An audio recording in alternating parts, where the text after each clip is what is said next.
भारत के शेयर बाजार में एक ऐसा आदमी था जिसने 200 के शेयर को 9000 तक पहुंचा दिया और कुछ ही महीनों में पूरे सिस्टम की इकोनॉमी को हिलाकर रख दिया था। तो शायद आपको यकीन करना मुश्किल लगे, लेकिन ये सच था। यह सिर्फ एक कहानी नहीं बल्कि भारत के फाइनेंशियल हिस्ट्री का एक ऐसा सच है जिसे आज भी याद किया जाता है। यह कहानी हर्षद मेहता की। नमस्कार, राज फाइनेंशियल में आपका स्वागत है। जिसे कभी बिग बुल कहा जाता था, तो इस कहानी की शुरुआत साल 1992 मुंबई की दलाल स्ट्रीट से होती है। वहाँ कुछ एक अजीब सा जुनून देखने को मिल रहा था। लोग फोन पर लगातार चिल्ला रहे थे, खरीदो खरीदो और खरीदो। हर कोई तेजी से पैसा कमा रहा था और ऐसा लग रहा था कि शेयर बाजार नुकसान होना अब नामुमकिन है। इस पूरे अफवाह के पीछे एक ही नाम बार बार सुनाई देता था, वो था हर्षद मेहता। लोग कहते थे कि अगर हर्षद मेहता किसी शेयर को खरीद रहा है तो उसमें जरूर कुछ बड़ा होने वाला है। लेकिन इस चमकदार कहानी की शुरुआत बहुत साधारण थी। गुजरात के एक छोटे से गांव में जन्मे हर्षद मेहता एक साधारण परिवार से आता था, जहां संसाधन सीमित थे लेकिन सपने बड़े थे। बेहतर जिंदगी की तलाश में हर्षद मेहता का परिवार मुंबई आया, लेकिन यहाँ भी संघर्ष खत्म नहीं हुआ। कभी पैसों की कमी, कभी काम की दिक्कत, लेकिन इस बीच हर्षद ने मन में एक ख्याल था, वो भी कुछ बड़ा करने का। हर्षद मेहता ने पढ़ाई पूरी की, बीकॉम किया और लगभग 8 साल तक अलग अलग छोटी नौकरियां की। लेकिन हर्षद मेहता का ध्यान हमेशा शेयर बाजार की ओर खींचे चला जाता था। वह अक्सर दलाल स्ट्रीट जाया करता था, वहाँ घंटों खड़ा होकर लोगों को देखता और समझने की कोशिश करता था कि आखिर यह खेल कैसे चलता है। धीरे धीरे हर्षद मेहता ने समझ लिया कि शेयर बाजार सिर्फ नंबरों का खेल नहीं था, बल्कि यह लोगों की सोच और भावनाओं का खेल है। यहीं से हर्षद मेहता ने अपनी असली ताकत पहचानी, लोगों की मानसिकता को समझना शुरू किया था।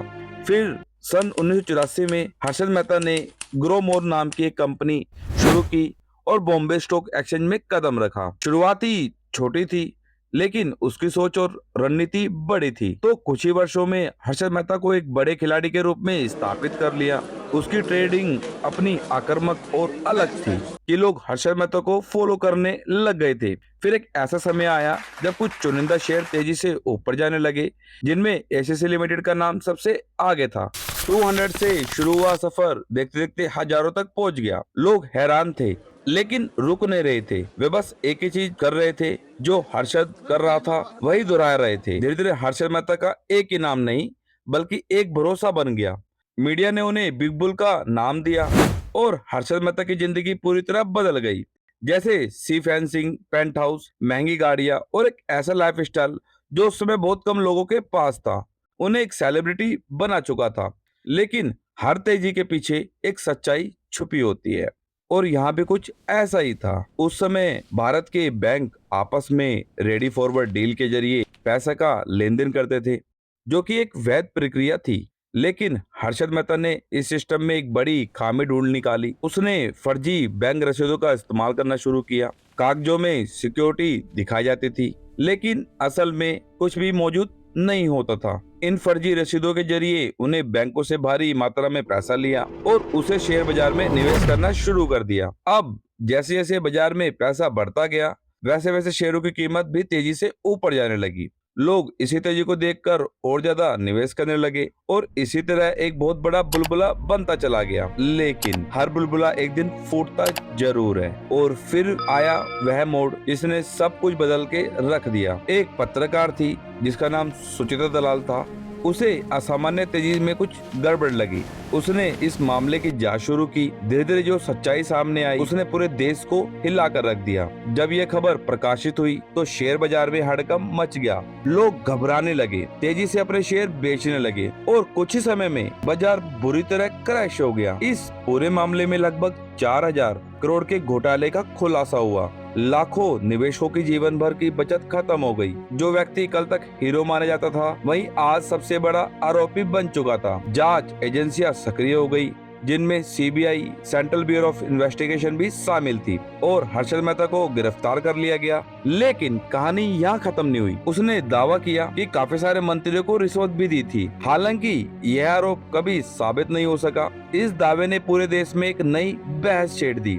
क्या यह सिर्फ एक आदमी का खेल था या पूरा सिस्टम इसमें शामिल था? कई सालों तक यह मामला अदालतों में चलता रहा, लेकिन 2001 में अचानक घटना ने इस कहानी को अलग मोड़ दे दिया। जेल में बंद हर्षद मेहता को दिल का दौरा पड़ा और 47 की उम्र में उनकी मृत्यु हो गई। उसके साथ इस घोटाले से जुड़े कई राज भी हमेशा के लिए दफन हो गए। लेकिन इस घटना का असर यहीं खत्म नहीं हुआ। इस घोटाले के बाद के फाइनेंशियल सिस्टम में कई बड़े बदलाव किए गए, नियमों को सख्त बनाया गया और securities and exchange board of India SEBI को अधिक अधिकार दिए गए ताकि भविष्य में इस तरह की घटनाओं को रोका जा सके।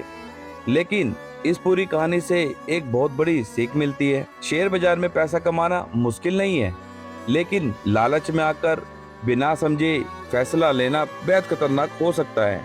आज भी जब बाजार में तेजी आती है तो लोग जल्दी पैसा कमाने चक्कर में जोखिम भूल जाते हैं। यही वजह है कि हर्षद मेहता की कहानी आज भी बहुत प्रसिद्ध है। अंत में बस इतना कहा जा सकता है कि 1992 में एक बुलबुला जरूर फूटा था, लेकिन उसकी गूंज आज भी बाजार में सुनाई देती है। यह कहानी हमें याद दिलाती है कि इतिहास खुद को दोहराता नहीं, बल्कि हमें चेतावनी देता है। इसलिए जरूरी है कि हम समझदारी से निवेश करें और हर फैसले से पहले सोचें। कभी भी भीड़ का अंधा अनुसरण ना करें, क्योंकि बाजार में पैसा बनाना आसान लग सकता है, लेकिन सिस्टम से बड़ा बनने की कोशिश हमेशा खतरनाक साबित हो सकती है।